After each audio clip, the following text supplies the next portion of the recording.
अस्सलामुअलैकुम प्यारे बेटा, क्या हाल है, कैसे हैं? आज नई वीडियो, नया लेक्चर, आपका और हमारा प्यारा channel chemistry coaching with Ziaul हक। तो सबसे पहले अच्छी बात ये कि हमेशा खुश रहें, बी ऑलवेज हैप्पी।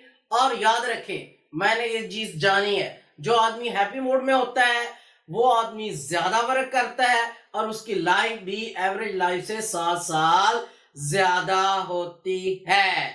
तो हैप्पी मूड में जो काम किया जाता है वो समझ वाला भी होता है और तसल्ली वाला भी होता है और उसमें मार्क्स भी आने के ज्यादा चांसेस होते हैं और बंदा उसमें प्रोग्रेस भी ज्यादा करता है। इसलिए ऑलवेज बी हैप्पी। अगर कोई बात हो भी, जब पढ़ने बैठो तो हर चीज को जहन से निकाल दो और अच्छे तरीके से टॉपिक का आगाज करो। आज है ये video number 6, lecture number 6, basic concept chapter आपका चल रहा है, केमिस्ट्री आगे बढ़ रही है। तो आज हम इसमें मैस स्पेक्ट्रोमीटर को डिस्कस करेंगे।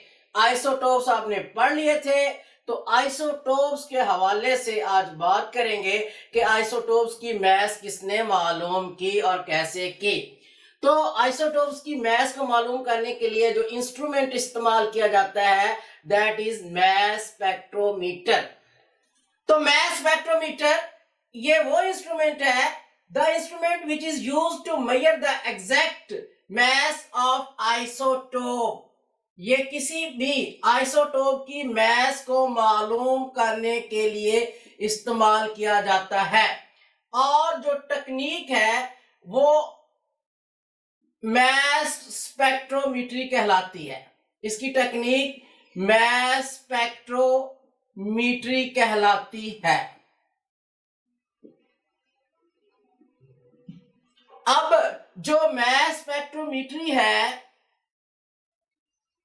ये स्पेक्ट्रोस्कोपी से एक लिहाज में मिलती जुलती है। स्पेक्ट्रोस्कोपी और मैस स्पेक्ट्रोमीट्री में हम मैस स्पेक्ट्रम हासिल करते हैं। दो क्वांटिटीज लेते हैं, एक अलोंग एक्स एक्सिस, एक अलोंग वाई एक्सिस।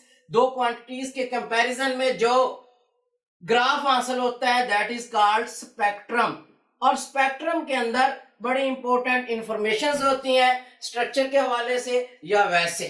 तो मैस स्पेक्ट्रोमीट्री और स्पेक्ट्रोस्कोपी में जो मेन सिमिलर चीज है वो स्पेक्ट्रम है, दोनों स्पेक्ट्रम देती हैं। लेकिन दोनों में डिफरेंस ये है कि स्पेक्ट्रोस्कोपी में ऑब्जर्वेशन ऑफ लाइट होती है, इसमें लाइट जो है ऑब्जर्व होती है, जबकि आपके पास जो मैस स्पेक्ट्रोमीट्री में ऑब्जर्वेशन ऑफ लाइट नहीं होती। स्पेक्ट्रोस्कोपी में ऑब्जर्वेशन ऑफ लाइट होती है, मैस स्पेक्ट्रोमीट्री में ऑब्जर्वेशन ऑफ लाइट नहीं होती। ये इनमें डिफरेंस है। तो इनमें जो सिमिलरिटी ये है कि दोनों स्पेक्ट्रम की सूरत में रिजल्ट देती है जी। अब जो मैस स्पेक्ट्रोमीटर में हमारे पास स्पेक्ट्रम हासिल होता है, ये दो क्वांटिटीज के दरमियान होता है। आइसोटोप्स की मैस टू चार्ज रेशो और जो अलोंग एक्स एक्सिस के साथ होती है दूसरी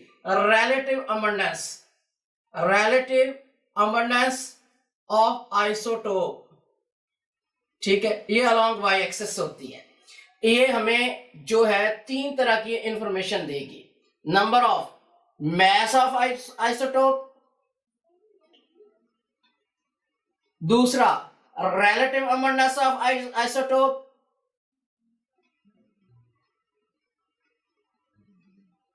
आइसोटोप,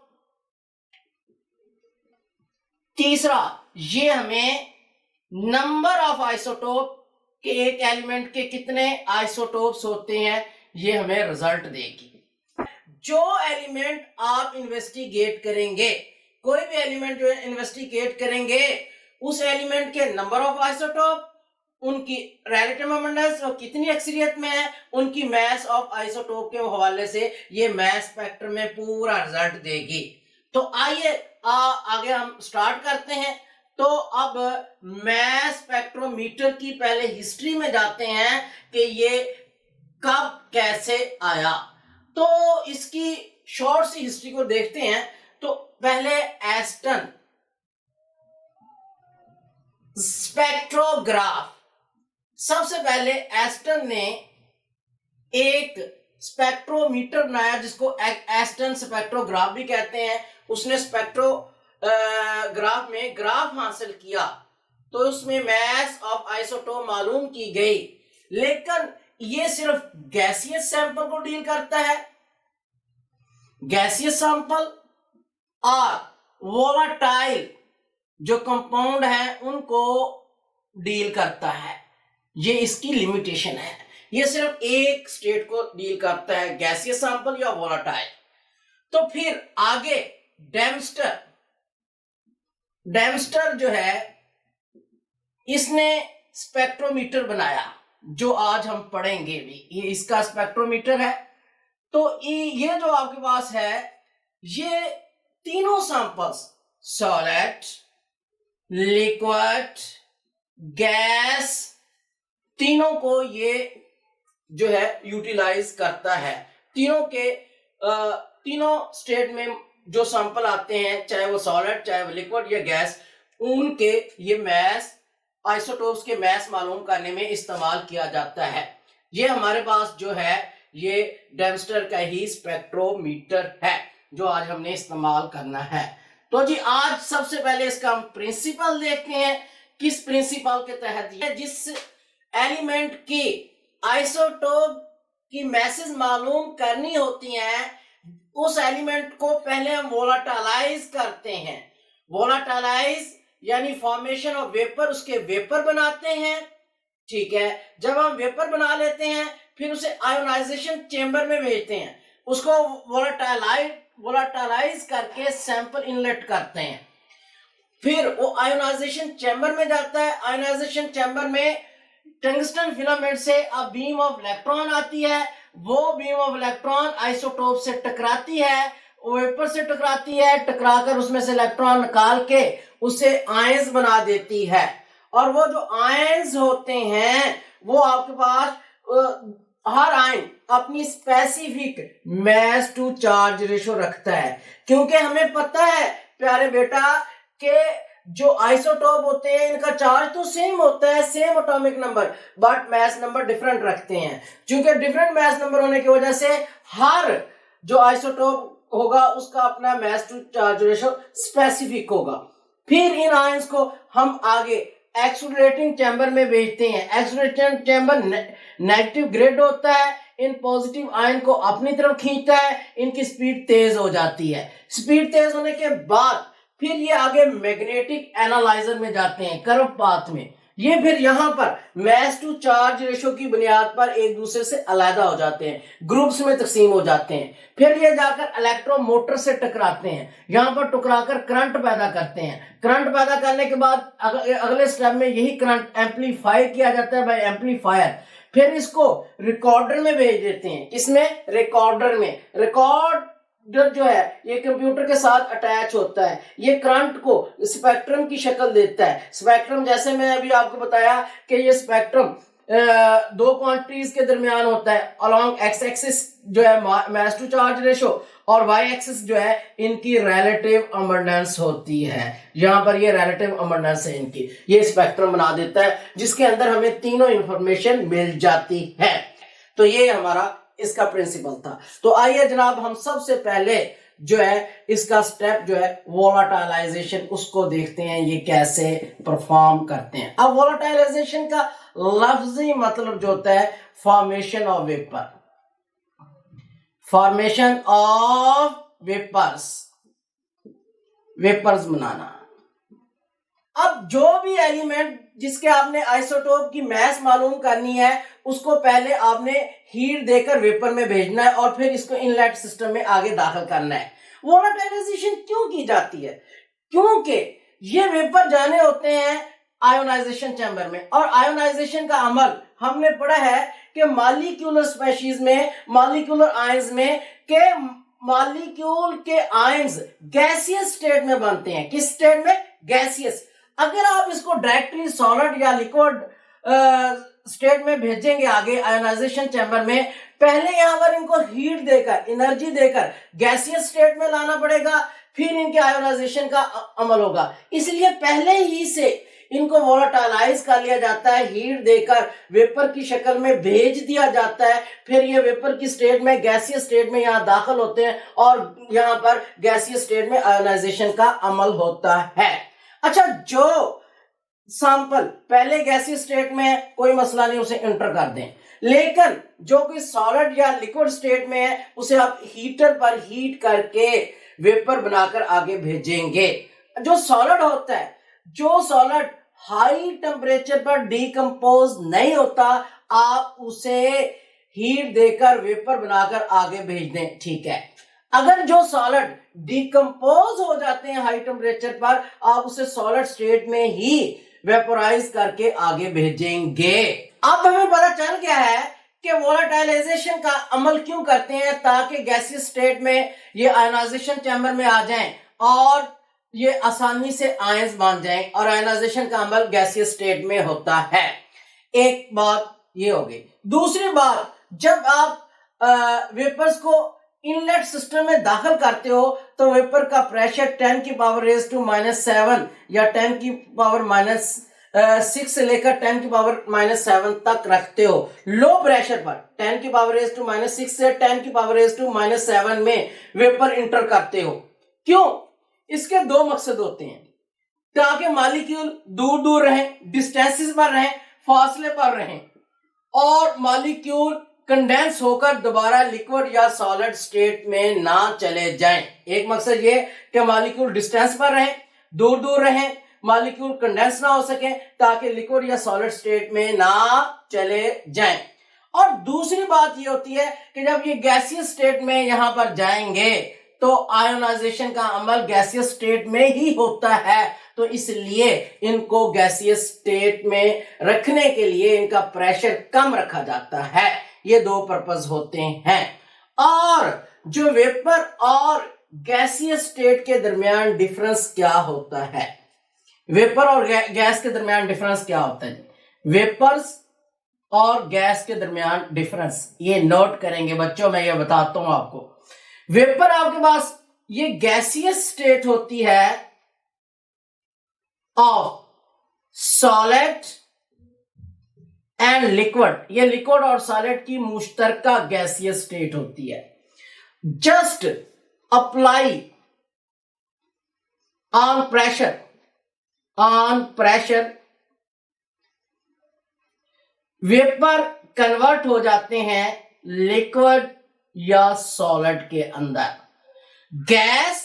गैस जो है ये आपके पास गैस स्टेट ऑफ मैटर होती है, मैटर की प्योर स्टेट है, ठीक है। और दूसरा, आपको गैस को लिक्विड में कन्वर्ट करने के लिए आपको दो चीजें अप्लाई करनी पड़ेगी इकट्ठी, हाई प्रेशर, लो टेम्परेचर।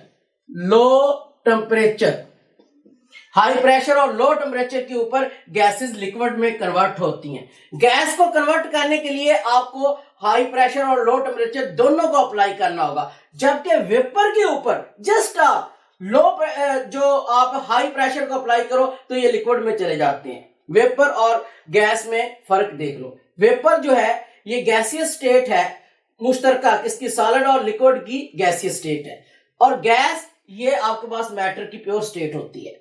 दूसरा, जो वेपर है इन पर जस्ट प्रेशर अप्लाई करें, जस्ट प्रेशर कम करें, प्रेशर ज्यादा करें तो ये लिक्विड सॉलिड में चले जाते हैं। यहां टेम्परेचर का कोई चक्कर वक्कर नहीं, आप बेशक ना टेम्परेचर लो करें। जबकि गैस में जब तक आप प्रेशर के साथ टेम्परेचर को लो नहीं करेंगे, जब तक आप प्रेशर के साथ टेम्परेचर को लो नहीं करेंगे, ये लिक्विड में कन्वर्ट नहीं होगी। यहां पर हाई प्रेशर के साथ लो टेम्परेचर का होना जरूरी है। ये गैस और वेपर के दरमियान फर्क था।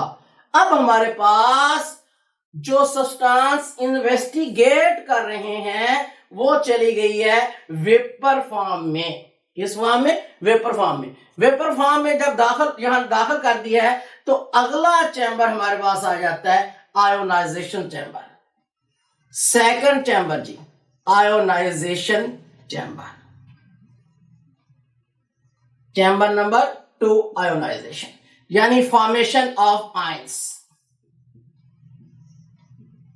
जब ये वेपर यहां पर आ जाते हैं गैसियस फॉर्म की शक्ल में, तो टंगस्टन फिलामेंट से इलेक्ट्रॉन की बीम्स 90 के एंगल पर स्ट्राइक करवाई जाती है इन वेपर के ऊपर।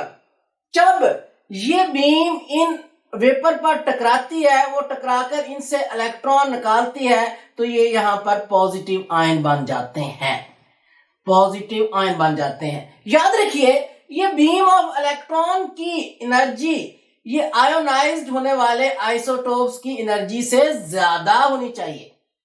ये जो बीम आकर टकरा रही है इनसे, इसकी एनर्जी इन आयोनाइज होने वाले सब्सटेंस से ज्यादा होनी चाहिए। अमूमन जो आपके पास बीम ऑफ इलेक्ट्रॉन होती है, इसकी जो एनर्जी होती है ये 70 इलेक्ट्रॉन वोल्ट होती है, 70 इलेक्ट्रॉन वोल्ट होती है। और जो कंपाउंड आयोनाइज किया जा रहा होता है, सॉरी, जो एलिमेंट आयोनाइज किया जा रहा होता है, उसकी एनर्जी हमारे पास जो है या तो 10 इलेक्ट्रॉन वोल्ट होती है या 966 किलो जूल पर मोल होती है।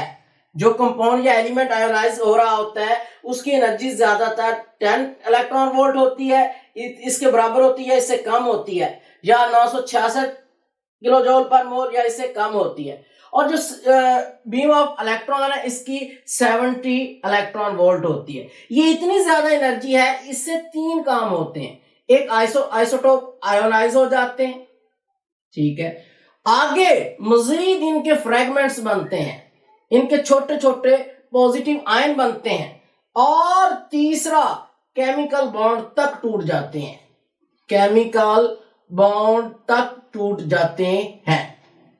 तीसरा क्या होता है, केमिकल बॉन्ड तक टूट जाते हैं। इतनी ये आपके पास हाई एनर्जी है। 3 काम होते हैं, एक आइसोटोप आयोनाइज हो जाते हैं, दूसरा जो आयोनाइज हो रहे हैं इनके छोटे छोटे पॉजिटिव आयन बन जाते हैं यानी फ्रेगमेंट्स, और इनके केमिकल बॉन्ड तक टूट जाते हैं।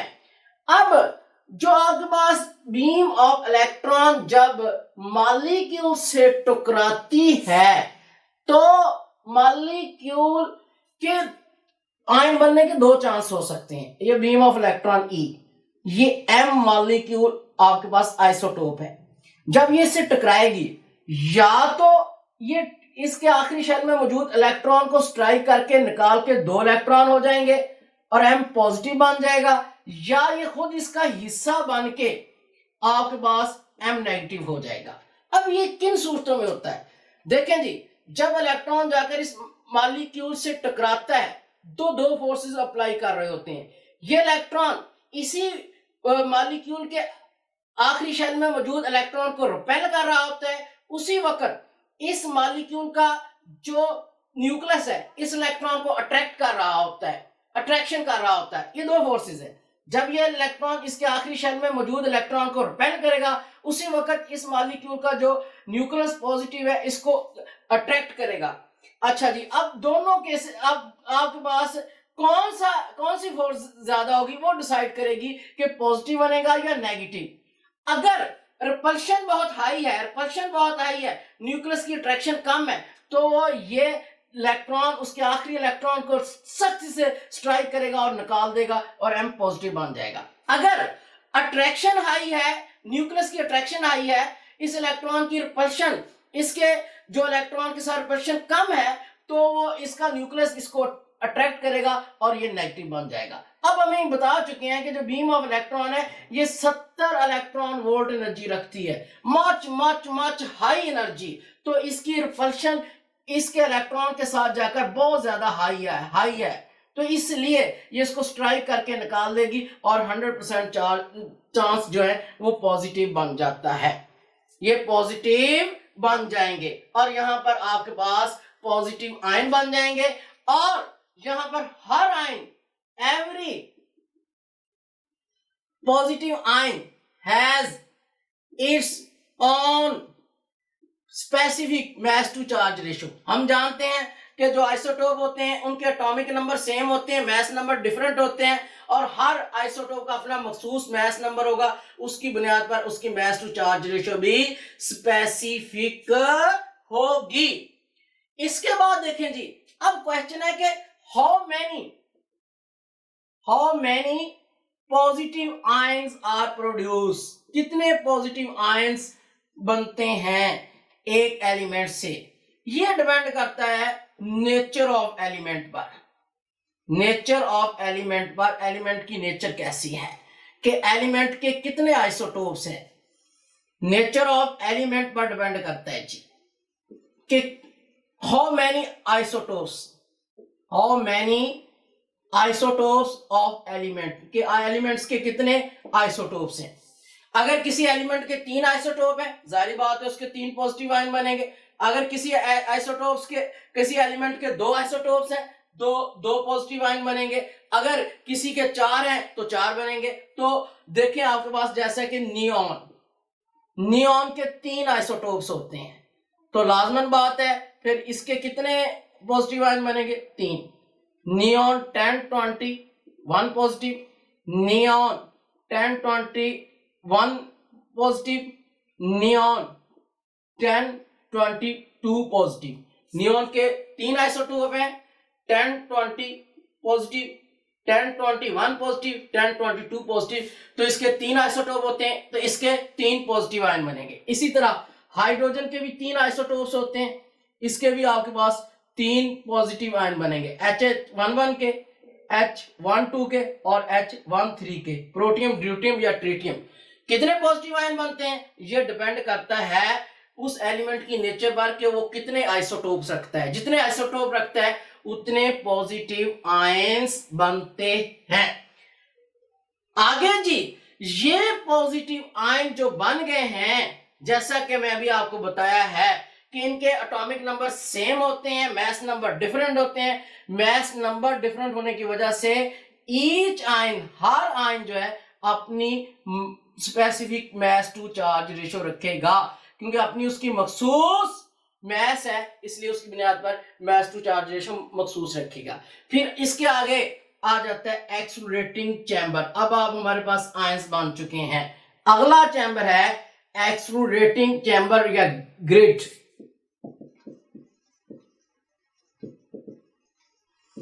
चैम्बर या उसे नेगेटिव ग्रिड कहते हैं।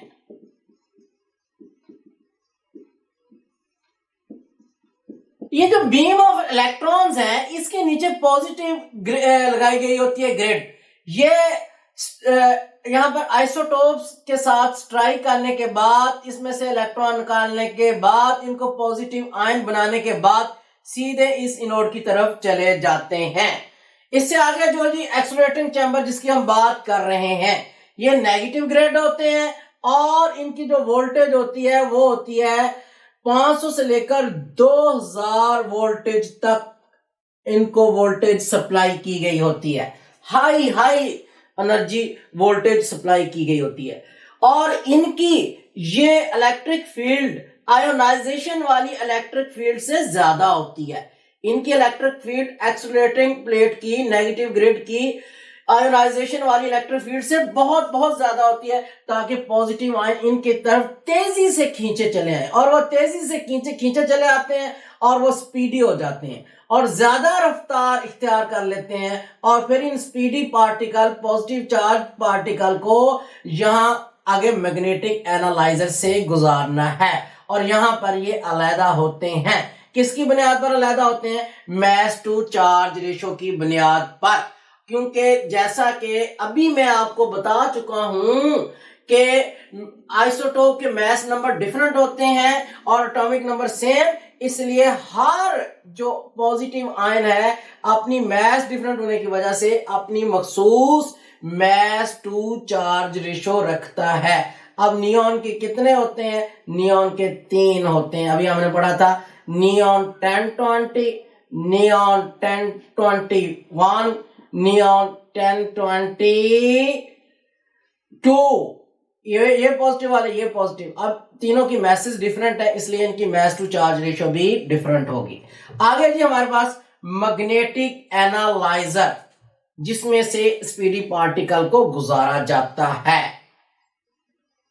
मैग्नेटिक एनालाइजर, अच्छा, इसके अंदर मैग्नेटिक फील्ड अप्लाई की गई होती है। ये जी आपके पास मैग्नेटिक एनालाइजर है, इसमें मैग्नेटिक फील्ड है, एक तरफ नॉर्थ और दूसरी तरफ साउथ पोल है, इन दोनों के दरमियान मैग्नेटिक फील्ड है। तो आप जैसा कि जानते हैं कि मैग्नेटिक और इलेक्ट्रिक फील्ड में न्यूट्रल पार्टिकल सीधे गुजर जाते हैं। मैग्नेटिक और इलेक्ट्रिक फील्ड में न्यूट्रल पार्टिकल सीधे गुजर जाते हैं, जबकि चार्ज पार्टिकल जो है डिफ्लेक्ट होते हैं, मुड़ जाते हैं। मैग्नेटिक एनालाइजर में जो एक्सप्रेशन होगी एक फार्मूले की बुनियाद पर हम करते हैं, जिसमें mass to charge ratio, electric field strength E, magnetic field strength H और radius of curvature R involve होंगे। ये फार्मूला होता है जी, mass to charge ratio is equal to H square R square divided by E, 2E, ये formula है जी।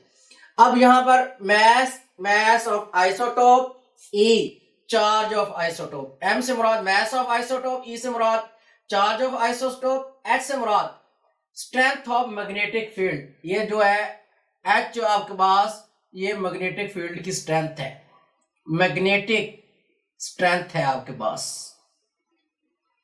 और H जो है ये E इलेक्ट्रिक फील्ड स्ट्रेंथ है। इलेक्ट्रिक फील्ड जो आपके पास इलेक्ट्रिक फील्ड है हमारे पास एक्सलरेटिंग की, जिस स्पीड के साथ वो आते हैं, एनर्जी मिलके आती है, तो उसके तहत जी H magnetic field strength, R radius of curvature, E electric field strength, small e ये charge of isotope, M mass of isotope. अगर हम यहां पर if H and E constant रखते हैं जी, अगर हम इसको कांस्टेंट रखते हैं तो हमारे पास ये H और E कांस्टेंट हो गया, 2 भी कांस्टेंट हो गया, तो M और E डायरेक्टली प्रोपोर्शनल हो जाएगा R स्क्वायर के। H और E कांस्टेंट रखने पर M और E डायरेक्टली प्रोपोर्शनल हो जाएगा R स्क्वायर के, क्योंकि 2 भी कांस्टेंट है। अब इसको हम देखकर हमारी आम ऑब्जर्वेशन है कि जो मोर मास, अगर मास ज्यादा होती है, मोर रेडियस उतना ज्यादा होता है, रेडियस ऑफ कर्वेचर उतना ज्यादा होगा। Less mass less radius of curvature, उतना रेडियस ऑफ कर्वेचर कम होगा। इसका अंदाजा मैं आपको सिंपली बताता हूं। एक मोड़ आता है जी, अगर ये मोड़ है, यहां पर आपके पास जो आम पर्सन है, एक बॉडी है, वो थोड़ा सा रेडियस लेकर मुड़ जाएगा। मतलब एक पर्सन है, एक बॉडी है, वो आराम से मुड़ जाएगा। जो मोटरसाइकिल होगा, बाइक होगा, उसका मास ज्यादा होता है, मास ज्यादा होने पर वो कर्वेचर बनाएगा, ज्यादा रेडियस लेगा, ज्यादा। अब इसका आर, बाइक का जो आर है, ये ज्यादा हो जाएगा।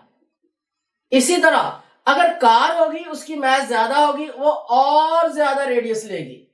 अब ये कार टर्न कर रही है, तो इसका रेडियस दोनों से ज्यादा हो जाएगा, क्योंकि इसकी मास ज्यादा है। आपने ये देखा होगा, देख लें किसी भी चौक पर, जहां पर मोड़ होगा, वहां पर आम पर्सन जो होगा वो जल्दी मुड़ जाएगा, और इसका रेडियस जो है वो उस मोड़ पर कम होगा। और वहीं अगर बाइक मुड़ रही हो, तो सफर कर रहे हैं, तीनों इकट्ठे मुड़ रहे हैं, वहां पर अगर बाइक मुड़ रही होगी तो बाइक जो है ज्यादा रेडियस लेगी, क्योंकि इसका मास ज्यादा है। और कार जब मुड़ रही होगी, उसका रेडियस और ज्यादा हो जाएगा, क्योंकि इसकी मास और ज्यादा है। यानी कि मोर मास मोर रेडियस, जितना ज्यादा मास होगा, उस मास को उतना काबू करने के लिए रेडियस ज्यादा लेना पड़ता है। मास बढ़ाते जाओगे तो रेडियस बढ़ता जाएगा। तो इसका मतलब ये हुआ कि मोर मास मोर रेडियस ऑफ कर्वेचर, उसका उतना ज्यादा हो जाएगा। Less mass less radius of curvature. यही केस ये होगा कि जो आपके पास ये आयंस, पॉजिटिव आयंस, जो कि इलेक्ट्रिक फील्ड से आगे मैग्नेटिक एनालाइजर में दाखिल हो चुके हैं, जब ये यहां पर गुजरेंगे, जो सबसे कम मैस रखता है नियॉन 20 की मैस सबसे कम है, 21 22 की ज्यादा है, तो 20 की जो मैस है ये कम रेडियस लेगा। ये ऐसे जब मुड़ेगा तो ये नियॉन जो 10 20 पॉजिटिव वाला ग्रुप होगा इसका रेडियस कम होगा। इसके मुकाबले में जो आपके पास नियॉन 10 21 वाले होंगे उनका मैस ज्यादा है, इसलिए उनका रेडियस ज्यादा हो जाएगा, आर ज्यादा हो जाएगा। अब इनका आर ज्यादा हो गया है।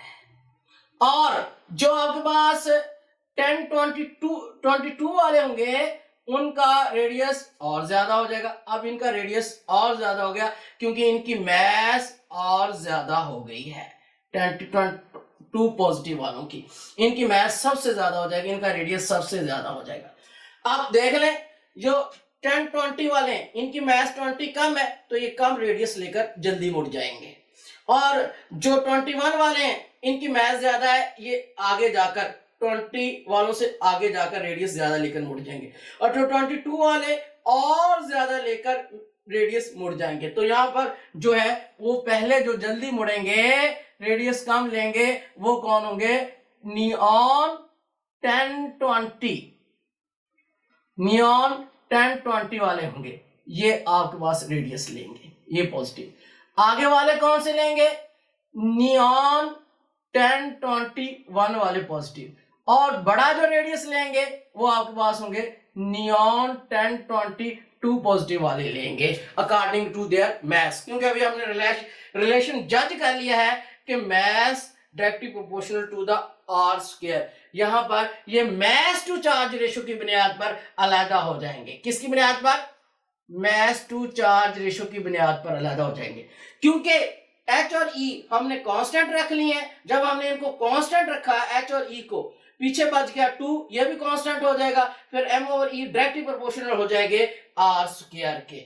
जब आर स्क्वायर के डायरेक्टली प्रोपोर्शनल हो जाएंगे, मैस आर के डायरेक्टली प्रोपोर्शनल है, तो मोर मैस मोर रेडियस। अब जिस आइसोटोप्स के ग्रुप का मैस ज्यादा होगा वो ज्यादा रेडियस कर्वेचर का रेडियस बनाकर मुड़ेंगे, और जिनका मैस कम होगा वो कम। इस तरह आपके पास यहाँ पर on the basis of mass to charge ratio ये 3 ग्रुप्स में नियॉन के डिवाइड हो गए। नियॉन 21 वाला लेस मैस लेस रेडियस, 21 वाले मोर मैस मोर रेडियस, और 22 वाले मोर मैस मोर रेडियस। इसकी बुनियाद पर अलग होकर 3 ग्रुप आगे जाएंगे जी। इसके बाद तो अब अगर हम मैग्नेटिक फील्ड को कांस्टेंट करते हैं, इफ मैग्नेटिक फील्ड H हम कांस्टेंट रखते हैं तो क्या होगा? H कांस्टेंट रखने पर आपके पास यहां पर देखें जो इलेक्ट्रिक फील्ड है ये डायरेक्टली प्रोपोर्शनल होती है आर स्क्वायर के, ठीक है। आर ज्यादा करेंगे ई ज्यादा करेंगे तो आर ज्यादा होगा। अब देखिए अगर आप ई ज्यादा करते हो तो क्या चीज ज्यादा होगी? मोर वेलोसिटी, इनकी वेलोसिटी जो है वो ज्यादा हो जाएगी, इनकी रफ्तार ज्यादा हो जाएगी आयंस की।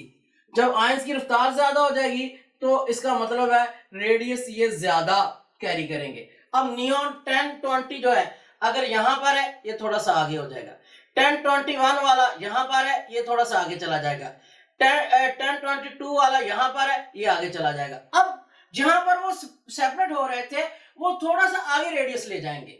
अगर हम इलेक्ट्रिक फील्ड को बढ़ाते हैं, H कांस्टेंट रखी हुई है, H कांस्टेंट रखी हुई है, इलेक्ट्रिक फील्ड को बढ़ाते हैं तो जो आपके पास आयंस हैं इनकी वेलोसिटी या स्पीड ज्यादा हो जाती है। जब वेलोसिटी और स्पीड ज्यादा हो जाती है तो वो रेडियस ज्यादा कैरी करते हैं। अब जहां वो पहले सेपरेट हो रहे थे, जहां रेडियस ले रहे थे उससे थोड़ा सा ज्यादा ले लेंगे, उससे थोड़ा सा ज्यादा। अब 10 20 वाला यहां से थोड़ा सा आगे हो जाएगा, 10 21 वाला यहां से थोड़ा सा आगे चला जाएगा, 10 22 वाला यहां से थोड़ा सा आगे चला जाएगा, और तो कुछ नहीं होगा, बस सेपरेशन यही रहेगी, सेपरेशन यही रहेगी, लेकिन उसका रेडियस ज्यादा हो जाएगा। अगर आप इस टर्म को देखें तो m ओवर e जो है आपके पास h square r square over 2e है। अगर हम इसमें e बढ़ाते हैं तो ऊपर r भी बढ़ेगा, तो ये जो टोटल वैल्यू है ये m ओवर e के बराबर रहनी है ना, m ओवर e बराबर है x square r square divided bye 2e। अगर e को बढ़ाते हैं r भी उतना बढ़ेगा, तो जब e को उसके ऊपर डिवाइड करेंगे तो जवाब m ओवर e के बराबर कांस्टेंट रहेगा, m ओवर e के बराबर कांस्टेंट रहेगा। अब ये हमने with respect to electric field देखा। अब with respect to magnetic field देखते हैं। तो इसमें E कांस्टेंट रखेंगे। E अगर हम यहां पर कांस्टेंट रखते हैं बच्चों, तो आपके पास E कांस्टेंट होने पर जो मैग्नेटिक फील्ड स्ट्रेंथ होती है H, ये इनवर्सली प्रोपोर्शनल होती है 1 ओवर R के। ये रिजल्ट क्लियर है, R के इनवर्सली प्रोपोर्शनल होती है। अब यहां पर हम क्या करेंगे जी, अगर मैग्नेटिक फील्ड बढ़ाते हैं तो R कम होगा, R क्या होगा, कम। अब यहां देखें जी, आपके पास अगर मैग्नेटिक फील्ड बढ़ाएंगे तो R कम होगा, ये वाला R छोटा होगा, थोड़ा छोटा हो जाएगा, और 21 वाले का भी थोड़ा सा छोटा हो जाएगा, और 22 वाले का भी थोड़ा सा छोटा हो जाएगा। सेपरेशन वही रहेगी, सेपरेशन वही रहेगी, लेकिन रेडियस थोड़ा सा कम हो जाएगा। अब मैग्नेटिक फील्ड जो ज्यादा कर रहे हैं तो रेडियस कम होगा। Magnetic field is inversely proportional to the radius of curvature. तो आप जैसे मैग्नेटिक फील्ड थोड़ी सी बढ़ाएंगे, रेडियस थोड़ा थोड़ा कम हो जाएगा। ये 22 वाली थोड़ी सी कम, 21 वाली थोड़ी सी कम, 20 वाली थोड़ी सी कम, लेकिन सेपरेशन वही रहेगी। मैग्नेटिक फील्ड बढ़ाने से रेडियस कम हो जाता है। तो अब हमने कितने लिंक डिस्कस किए हैं? हमने 3 किए हैं कि m over e directly proportional हो जाता है r स्क्वायर पर, अगर हम क्या कांस्टेंट रखें, इफ हम कांस्टेंट रखते हैं E and H, magnetic field और इलेक्ट्रिक फील्ड को कांस्टेंट रखते हैं, तो मास टू चार्ज रेशो R के डायरेक्टली प्रोपोर्शनल हो जाती है। अच्छा जी, अगर हम आपके पास कांस्टेंट रखते हैं H, तो E जो आपके पास है ये डायरेक्टली प्रोपोर्शनल हो जाती है R स्क्वायर के। अच्छा जी, अगर हम रखते हैं इफ E, हम जो कांस्टेंट रखते हैं E, तो उस वक्त जो H है वो R के इनवर्सली प्रोपोर्शनल होती है। ठीक है, अब देखें, अगर आपने E और H कांस्टेंट रखा तो m ओवर E की बुनियाद पर ये 3 में सेपरेट हो गए। पहले रेडियस कम बना 20 का, फिर ज्यादा बना 21 का, और ज्यादा बना 22 का विद रिस्पेक्ट टू मास। तो बेटा ये 3 रिलेशन है, मास टू चार्ज रेशो, मास जितना ज्यादा होगा R स्क्वायर उतना ज्यादा होगा, इसकी बुनियाद पर ये अलहदा हो गए थे। और उसके बाद देखा, अगर E ज्यादा करते हैं तो R ज्यादा हो जाता है, वो जरा थोड़े से हटवे ज्यादा हो जाते हैं, उनका रेडियस ज्यादा हो जाता है, सेपरेशन वही रहती है। और इसमें H को कांस्टेंट रखा था, और अगर E को कांस्टेंट रखें, H ज्यादा करेंगे तो R इनवर्सली प्रोपोर्शनल हो जाता है इसके। H ज्यादा बढ़ाने के बाद R इनका कम हो जाएगा, तीनों का थोड़ा थोड़ा सा कम हो जाएगा, बकाया सेपरेशन वही रहेगी। तो हम फिर अगर इन दोनों को कांस्टेंट मान लें, इन रिलेशन को कि H और E को कांस्टेंट रखें, तो यही रिलेशन इस्तेमाल करते हुए मास टू चार्ज रेशो की बुनियाद पर इनको अलहदा किया जाता है। H और E को कांस्टेंट रखकर m ओवर v जो है proportional to the R square, इसकी बुनियाद पर इन तीनों को अलहदा कर लिया जाता है। ये अब तीनों अलहदा हो चुके हैं। ये आगे हमारे पास चैम्बर आ जाता है इलेक्ट्रोमोटर। ये इलेक्ट्रोमोटर पर जाकर टकराते हैं, टकराकर वहां पर करंट पैदा करते हैं, वहां करंट पैदा होता है, और जो करंट की स्ट्रेंथ है वो इनकी तादाद और इनकी रिलेटिव अबंडेंस, इनकी मुतलका अक्सरियत के डायरेक्टली प्रोपोर्शनल होती है। जी, अब हम इलेक्ट्रोमोटर को देखते हैं। इलेक्ट्रोमोटर, अब ये जाकर स्ट्राइक करते हैं इलेक्ट्रोमोटर के ऊपर। जब इलेक्ट्रोमोटर के ऊपर स्ट्राइक कराते हैं तो करंट प्रोड्यूस होता है, करंट पैदा होता है, और जो आपके पास करंट की अमाउंट है, स्ट्रेंथ ऑफ करंट, कि कितना करंट पैदा हो रहा है, स्ट्रेंथ ऑफ करंट, ये डायरेक्टली प्रोपोर्शनल होती है नंबर ऑफ आइसोटोप्स कि आइसोटोप्स की तादाद कितनी है। ज्यादा तादाद होगी, ज्यादा स्ट्राइक करेंगे और ज्यादा करंट पैदा होगा। इसी तरह स्ट्रेंथ ऑफ करंट जो है ये डायरेक्टली प्रोपोर्शनल होता है इनके रिलेटिव अबंडेंस के भी। इनकी कसरत अगर ज्यादा है तो ये ज्यादा करंट पैदा करेंगे। तो यहां से इलेक्ट्रोमोटर हमें आइडिया दे देता है नंबर ऑफ आइसोटोप का और रिलेटिव अबंडेंस का। अगर आइसोटोप की तादाद ज्यादा है, अबंडेंस ज्यादा है, तो ज्यादा जाकर टकराएंगे, ज्यादा तादाद में टकराएंगे, करंट ज्यादा पैदा होगा। इसके बाद करंट आगे चला जाता है एम्पलीफायर में। एम्पलीफायर, जो एम्पलीफायर है ये करंट को बड़ा करता है, ये करंट को वास्ट वसी करके दिखाता है। और उसके साथ यही करंट आगे चला जाता है रिकॉर्डर में। रिकॉर्डर इसको रिकॉर्ड करता है, सारे डेटा को रिकॉर्ड करने के बाद कंप्यूटर लगा होता है साथ। कंप्यूटर एक ग्राफ बनाता है between relative abundance and mass to charge ratio के दरमियान, वो मास स्पेक्ट्रम कहलाता है। तो ये रिकॉर्डर ये ग्राफ बनाएगा बिटवीन रिलेटिव अबंडेंस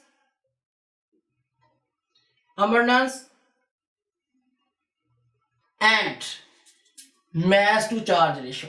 ठीक है, अब इस ग्राफ को मजमूई तौर पर हम जिसका नाम देते हैं, हम कहते हैं मास स्पेक्ट्रम। ये हमारा रिजल्ट होता है मास स्पेक्ट्रम, जो मजमूई तौर पर रिजल्ट देते हैं मास स्पेक्ट्रम। तो आइए अब हम ग्राफ इनका देखते हैं।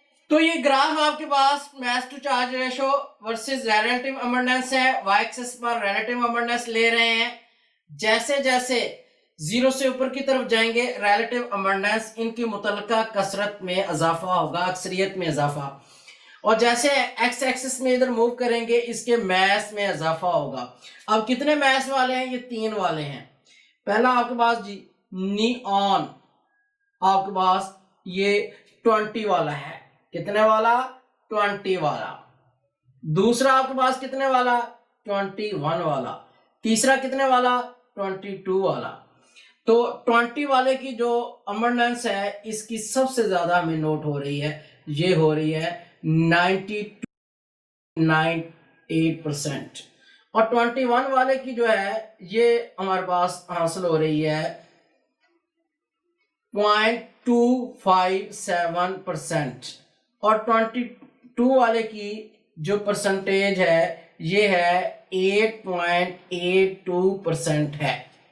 अब ये स्पेक्ट्रम हमें बता रहा है कि जो 2 वाला है 20 नियॉन 20 वाला, इसकी जो अक्सरियत भी ज्यादा है और इसकी तादाद भी ज्यादा है। तो इसने ज्यादा करंट पैदा किया है, इसलिए इसकी पीक जो है बड़ी है। उसके बाद कम आती है 22 वाले की, ये इसकी पीक जो है ये छोटी है 20 वाले की निस्बत। तो इसकी अक्सरियत भी कम है उसकी निस्बत और इसकी तादाद भी कम है। उसके बाद सबसे कम जो आपके पास आती है वो 21 वाले की है। अब इसकी अक्सरियत की भी कम है और इसकी तादाद भी कम है। जो हाइट ऑफ पीक है ये आपको बताती है रिलेटिव अबंडेंस, कि इसकी रिलेटिव अबंडेंस कितनी है, इसकी अक्सरियत कितनी है। और यहां पर जो 3 पीक्स की तादाद है ये आपको बताती है नंबर ऑफ आइसोटोप्स, कि आइसोटोप्स की तादाद कितनी है। दूसरी इंफॉर्मेशन आ गई। तीसरी इंफॉर्मेशन, जैसा कि हमने कहा था ये 3 इंफॉर्मेशन बताता है, relative abundance, number of isotope, तीसरी जो है मास की कैसे बताता है। आपने पहले सैंपल गुजारा है नियॉन का, इसी तरह आप सैंपल गुजारोगे C12 कार्बन का आइसोटोप का। जब गुजारने के बाद इसकी मैग्नेटिक स्ट्रेंथ का मुवाजना नियॉन के मैग्नेटिक स्ट्रेंथ से मुवाजना करके मैसेज आपके पास यहाँ ड्रॉ हो जाएंगे। यहाँ पर आप पहले अपने सैंपल को गुजारोगे जिसको इन्वेस्टिगेट कर रहे हो, उसकी मैग्नेटिक स्ट्रेंथ मेजर होगी।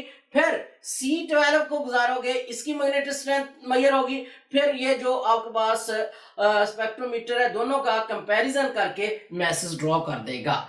तो आपके पास ये मास ऑफ आइसोटोप भी हासिल हो जाएगी। अब तीनों चीजें आपके पास मास स्पेक्ट्रम में हासिल हो गई हैं। मास स्पेक्ट्रम किसके दरमियान होता है? Relative abundance and mass to charge ratio, जो कि रिकॉर्डर, जो कि कंप्यूटर ड्रॉ करता है। ये कैसे आपको शो करेगा स्क्रीन पर? ये जीरो यहाँ एक्स एक्सिस पर मास टू चार्ज रेशियो और वाई एक्सिस पर रिलेटिव अबंडेंस। जो पीक की हाइट होगी ये कसरत बताएगी कि उसकी अक्सरियत कितनी है। अब सबसे ज्यादा कसरत अक्सरियत रिलेटिव अबंडेंस जो है 20 वाले की है 92.8%, और उससे कम 22 वाले की 8.82%। इसकी हाइट कम है, और सबसे हाइट कम है जो 21 वाले की, इसकी रिलेटिव अबंडेंस सबसे कम है। जो हाइट ऑफ पीक है ये रिलेटिव अबंडेंस को बताती है।